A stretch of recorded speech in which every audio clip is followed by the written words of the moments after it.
Honourable member for Wellington Halton Hills. Mr. Speaker, it's not just the reputation of Parliament that has been sullied, it's the reputation of this country on the world stage. This isn't just a parliamentary issue, it's a full-blown diplomatic one. Ian Bremmer of the Eurasia Group said yesterday, this was the worst week for Canadian diplomacy in I can't remember how long. Diplomacy is the responsibility of the Government of Canada. So when will the Prime Minister take responsibility for this diplomatic disaster?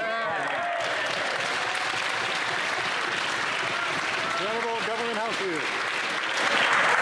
Mr. Speaker, I don't think any member in this House disagrees at how horrific what happened on Friday was. In fact, that's why every single member in this place called for the resignation of the Speaker, because he brought not only shame and embarrassment to this Parliament, but indeed to all Canadians, as I have said several times in this House. That is why he has apologized. It is why he has resigned. And we must now move forward, but we recognize the hurt that this has caused to communities across this country as well as around the world. Thank you, Mr. Speaker. The Honourable member for Wellington Halton Hills. Mr. Speaker, the Speaker bears responsibility, but so too does the Prime Minister. It was the Prime Minister in his office that made a decision on short notice to request a joint address for President Zelensky on the floor of this House.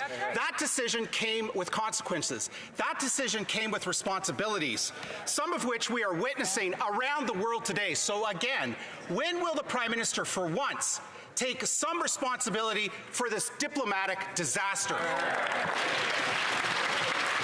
The Honourable Government House Leader. I actually want to acknowledge my honourable colleague because he's the first and only Conservative MP that has actually acknowledged that this was the responsibility of the Speaker, which is why the Speaker took responsibility and it's why he resigned. And so I want to thank him for at least sticking to the facts, which we haven't heard from most of our Conservative colleagues. Thank you, Mr. Speaker. None other Deputy.